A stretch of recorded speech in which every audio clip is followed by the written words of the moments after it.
Hello, everyone. Welcome to the Dreamcatcher podcast, a place where your dreams can find a voice. Native Americans have lived in North America for over 13,000 years. Today, there are about 500 tribes that still celebrate their heritage.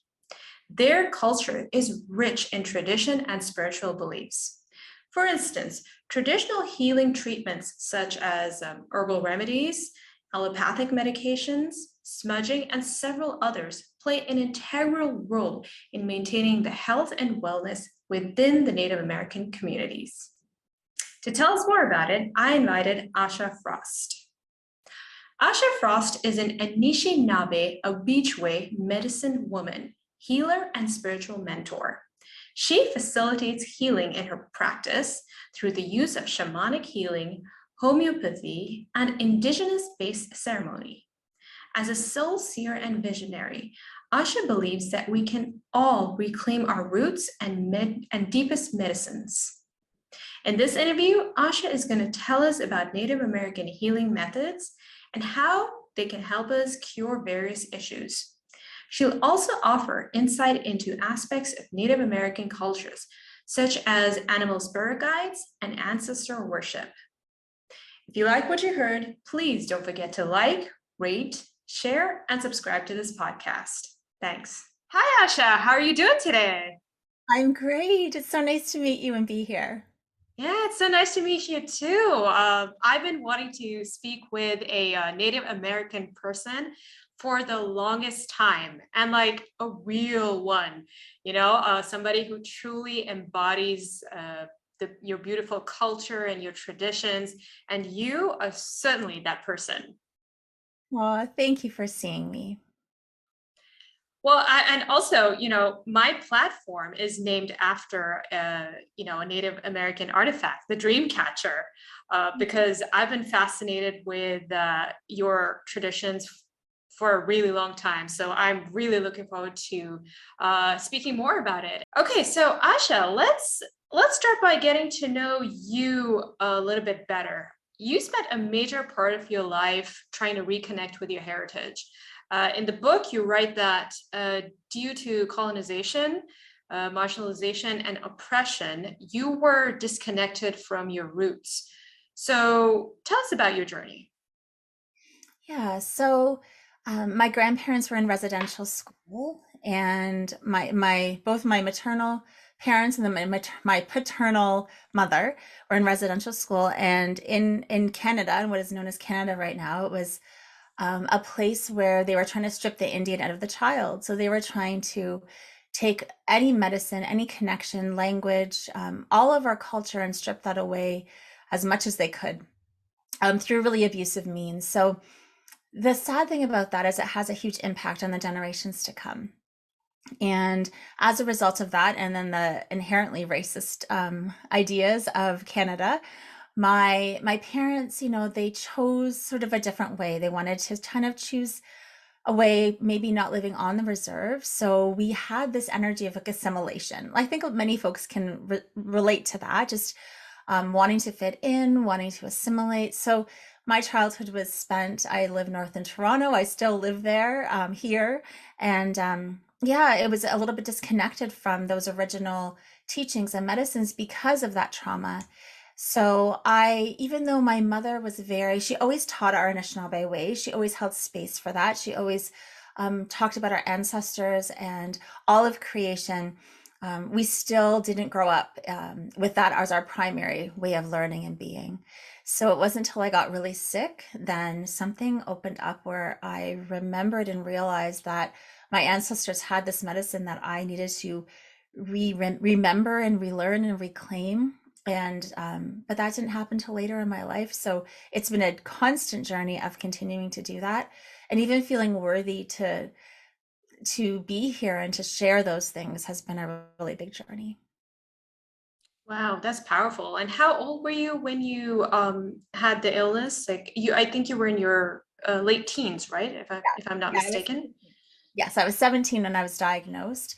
Yeah. But then I got really sick when I was in university. That's when it sort of really flared up because of the stress of that time. And that's when everything really started to become clearer, I guess, that I needed to return to some of those. I mean, I always felt it. I always saw spirit as a child. They would show up in my room.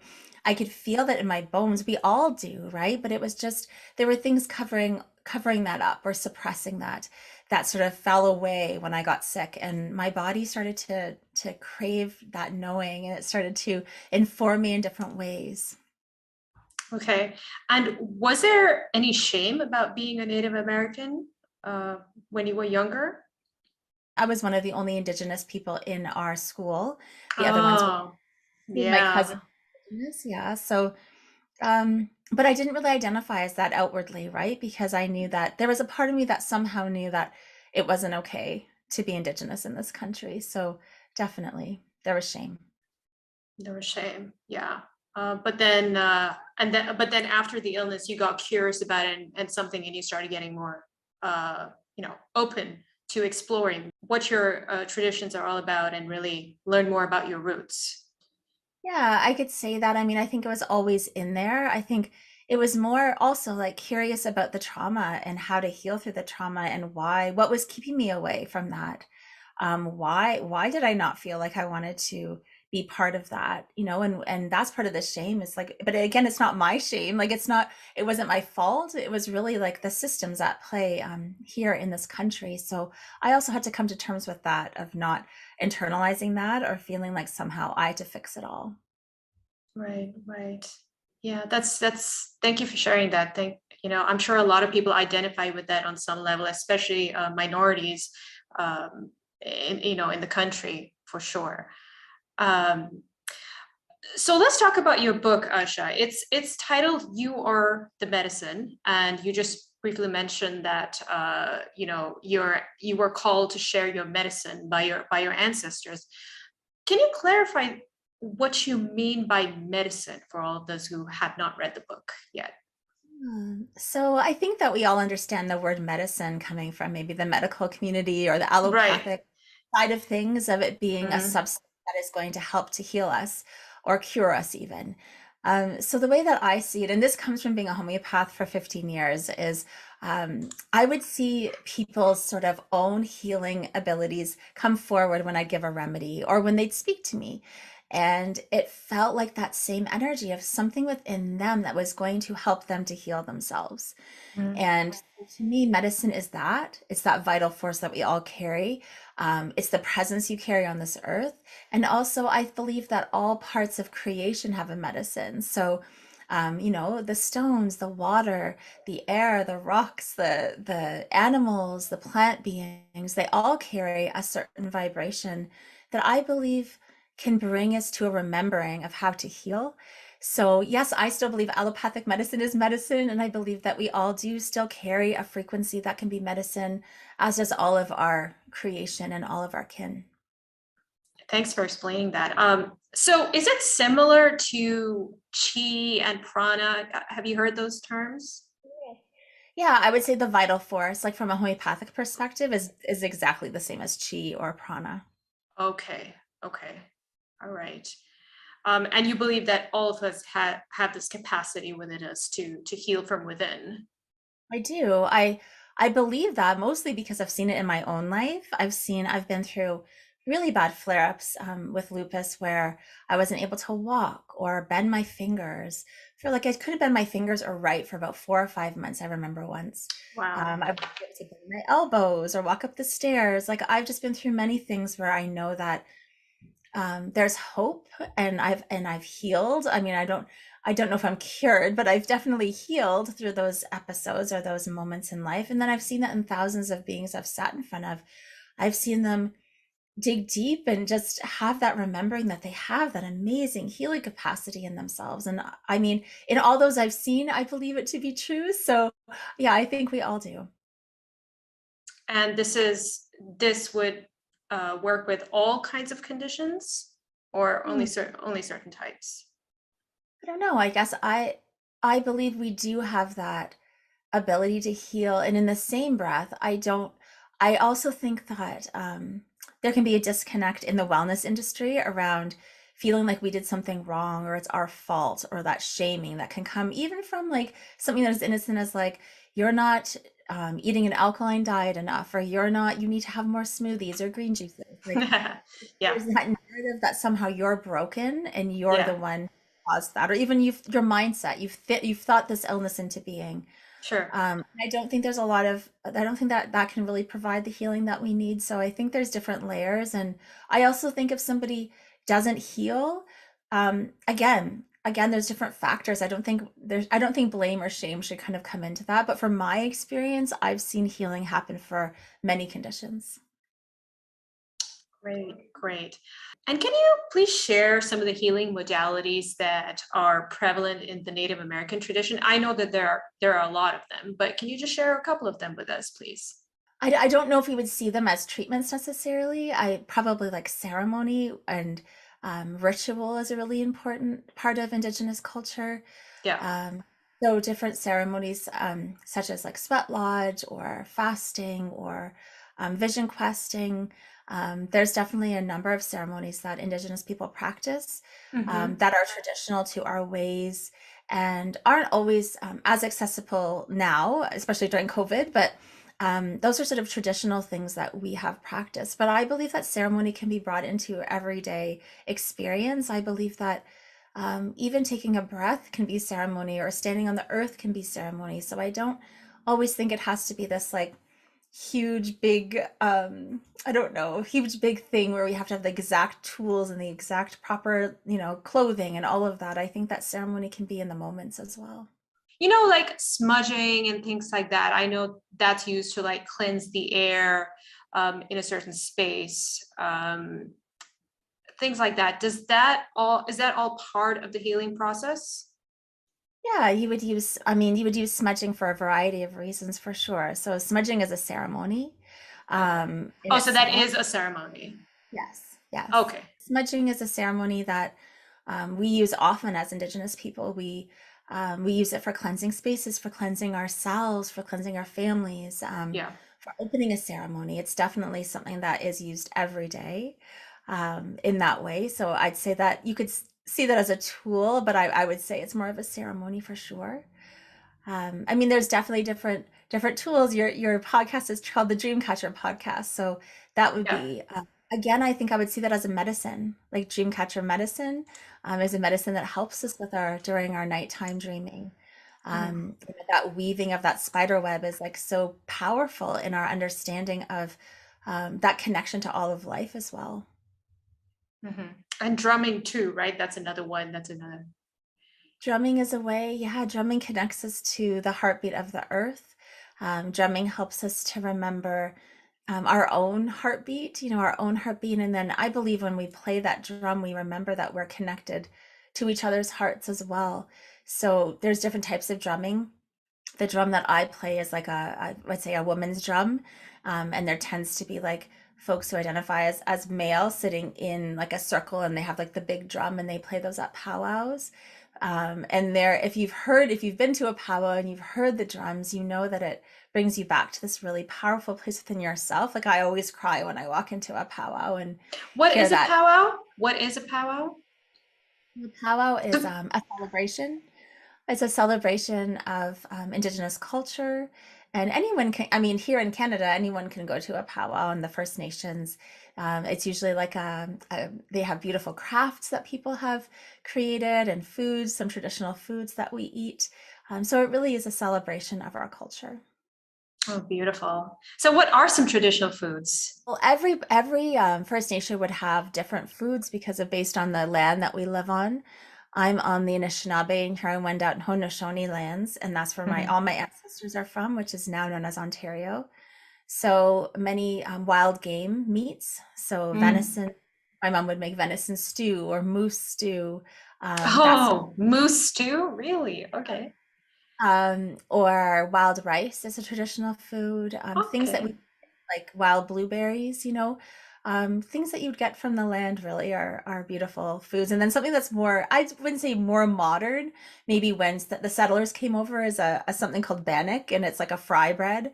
And that's a that's a really yummy traditional food that we say is traditional. I'm not sure how long it went back, but it's a yummy food that I always like to eat at a powwow. Nice, nice. I'm definitely going to keep that in mind if I go to a powwow. One aspect of American traditions that really fascinates people is animal spirit guides, right? Everyone likes to talk about who their animal spirit guide is, um, and yeah, and you talk about it in the book as well. So tell us about it. Like, what is the whole premise of having an animal spirit guide, and how can we find out what our animal spirit guide is? Yeah, well, the way that that started, that investigation or that activation was I was sitting with my clients in my late 20s and I would see animals around their energy. So they would come in spirit and I would wonder why is that horse coming or why is that owl coming? And it would happen more and more. So I would start to speak it out loud and say, there's an owl spirit here for you. What do you think that could mean? And then I did some shamanic training work, and we actually kind of delved deep into journeying with animals. And I realized, oh my goodness, like my clients already have these around them. So let me really explore this. And animals had always come in my dreams, always had come in my dreams. So I started to understand they were a really important part of our understanding. And from the way I see it, it's like a messenger, a being that helps us remember who we are, maybe parts we've forgotten. These animals come in to help us understand those parts and maybe even help us understand our medicine better. So, you know, I know different people have different understandings, and there's many Indigenous people that say that you can't have an animal spirit if you aren't Indigenous. That's Oh, not my really? experience. Okay. That's not my experience, Yeah. because I've seen it with non-Indigenous people, but there Right. are, it's a very important thing to be respectful about and not use it in a joking term. Like that was a big hashtag for a while. What I was your, know. I know. so that's a really important thing to start with, I think, is to not use it in like reduce it to a meme or a hashtag. And yeah, there are kin, there are siblings, there are relatives. Like that's the way that I treat these animal beings. I believe we all have an animal spirit that comes with us into this life that is helper to help us kind of uncover one of our deepest life lessons or our biggest wounding that will keep popping up. Like mine is a deer and it's always with me. And then we have animals that come in and out of our lives based on the cycles that we go through. So I think that sometimes they come in just even across our path. Like, if you see a deer or an owl or something, we think, oh, that's a medicine that's for me right now. So they can come in our dream time. And then my favorite way is to come through a journey and doing like a guided journey and just seeing what Mhm. unfolds in that guided journey. That's usually the way that my clients receive their animal. When they go on a journey, you mean when they do a trip or something? Like when they're I know, like when they do like a guided journey with me. oh, guided journey. Okay, okay. Right.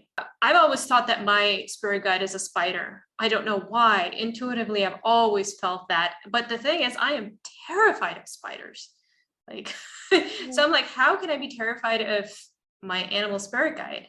So I don't even know if it is my guide, but intuitively, I feel that it is because I keep seeing it in pretty seminal moments in my life or when when I really need some guidance. So could that be the case? Like if you feel an intuitive pull towards a certain animal, could that be your spirit guide?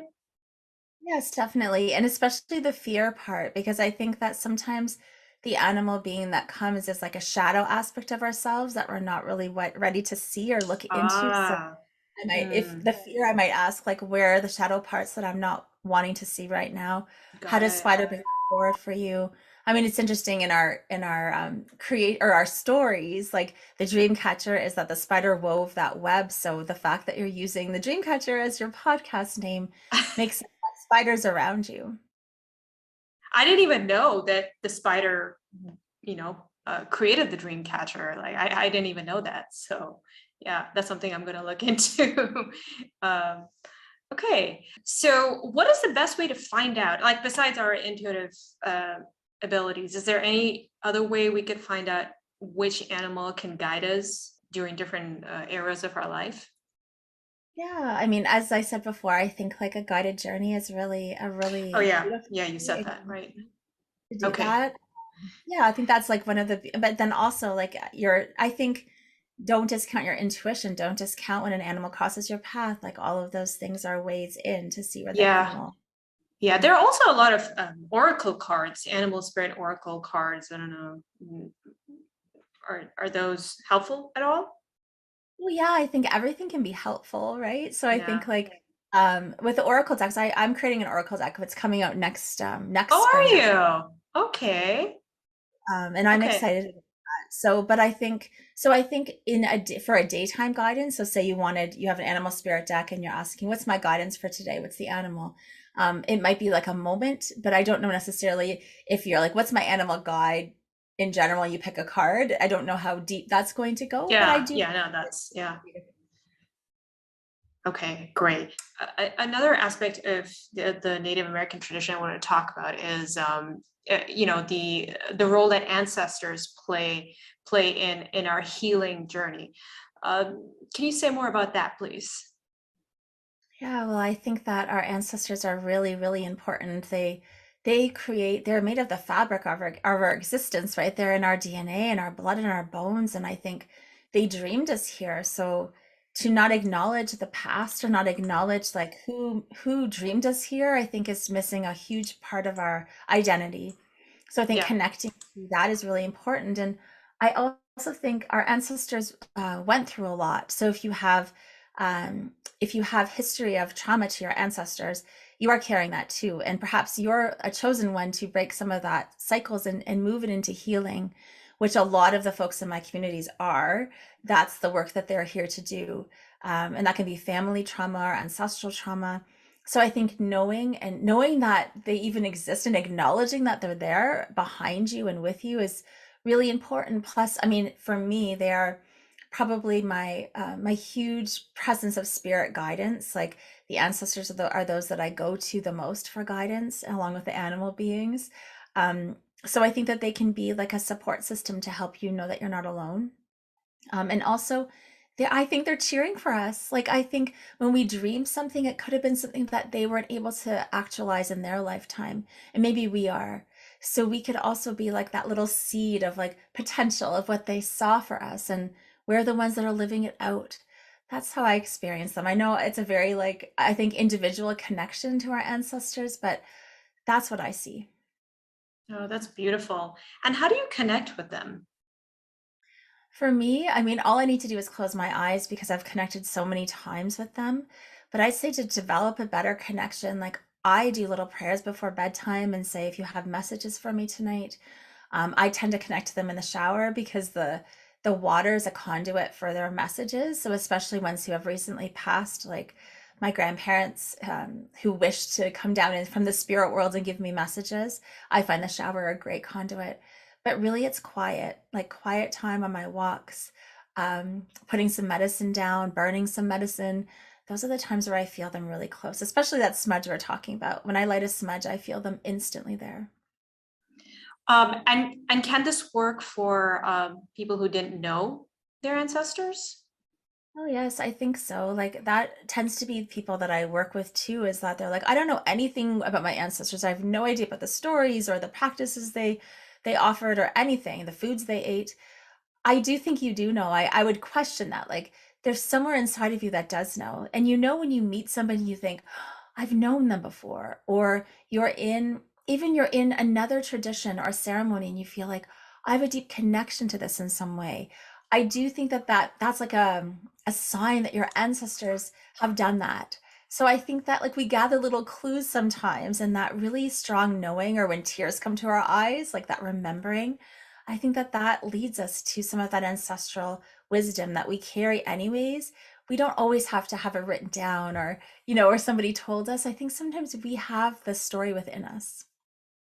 Yeah, yeah, and I think it's really important to respect our elders and those that have gone before us because now our culture, our society is youth obsessed, right? I mean, people don't really look to older people for guidance anymore, and I think that's really unfortunate because I think the kind of wisdom that comes from life experience is not you can't get that from reading a book, you know? So, yeah, so I think, I think this Native American, the beliefs about respecting our elders and our ancestors is really, really important and relevant to our times. Me too. Okay, so Asha, a big part of your book touches on the importance of, as you say, appreciating Native American traditions and not appropriating them. In fact, you wrote a letter addressing this issue directly, which I thought was very well written, by the way. So tell us more about that letter and your thoughts about this issue. Yeah, so that letter was as a result of years and years of kind of holding something back. And I think it was, as we're talking about the ancestral trauma that lives in our bones, that's where it came from. It would vibrate, or I'd feel it in my, my nervous system. Um, and I couldn't put words to it until I could. And one of my friends said, like, you need to write this out. You need to write this out to share it. And I thought, oh my goodness, this is a big truth to share. And I'm going to lose a lot of people in my life because I know that was very brave. Yeah, that was very brave. And I read like, whoa, yeah, she went there. yeah, but I also felt like if I didn't go there, I would get sicker. Like I thought, what am I sacrificing by not speaking this? I'm sacrificing my Yeah, health, you had to be in body. integrity with Yeah. what you believed. Yeah, And my children, I think about my children and yeah. I think I want them to walk Mm. without that trauma in them. So I wrote it and it was and I shared in the book like because I wrote it not thinking it was going to go viral and it did. Like Oh, did it go viral? yeah, I got shared over like 20,000 times and Oh my goodness! Wow. it was a huge disruption. So and So I really, do it hit a chord. It really hit a chord. That meant, you know, it did and I yeah. think like after the fact, I shared this the other day. I couldn't go into my inbox for about 2 years by myself because there were so many people that were angry, Oh and it my caused gosh. I can't go in there. So, I mean, a lot of people were really supportive as well, but of course, the angry ones always stand out. So it was a big thing to happen, and I don't think I was Yeah. ready for it to go But that I big. applaud you. I applaud you for your courage because when I read it, I was like, whoa, that could rock the boat. Yeah, I did. Right. Yeah. So, I mean, tell us more about this because it seems like it was a constant sentiment that you experienced throughout the book. So it seems like it's very important to you that people know this and that they respect the traditions and the way it's supposed to be respected. Yeah, I think for me, it's just about reverence. It's about reverence and also knowing the whole truth. In that letter, I say, like, if you want to take the beautiful things, the dream catchers and the feathers and the all of those things, then can you sit with the darkness and the shadow and the truth of our country being a racist country? Can you sit with the fact that many Indigenous people don't have clean water to drink, or that there's many Indigenous women that go missing and get murdered? Like, can you sit with those truths? Many people don't want to, they want to look away and they say, well, I just want to use my smudge, right? And it's so harmful Yeah. for the indigenous people in our country and beyond to just take what you want because Yeah, so the glamour of it. yeah, and so much has been taken. So much has been taken. Like as you can see, all of that Indian being scrubbed from the child and my grandparents, like that impacts me and my children. So for you just to take something when you don't have that trauma and use it is just very harmful. So that's when I wrote this book, I needed to have that as the rooted part of it because there's so many of our teachings that are co-opted by white women, and they take and they make tons of money off of it. I've Um, noticed that. I've noticed we that. Yeah. we don't get to do that. So there's a lot of inequity in these conversations, and I hope my book is a little starting point for people to see. Okay, Asha, I mean, I really, really want to thank you for making the time to be here and sharing your wisdom with us and giving us a little glimpse of your, the world of Native Americans. I really appreciate it. Thank you so much for having me. It's been a pleasure to connect. So for anyone who's interested in learning more about Asha's new book, You Are the Medicine, you can find it in all major bookstores. And if you want to learn about her services, please visit ashafrost.com. Asha, I hope you have a wonderful rest of your day. Thank you so much. You too.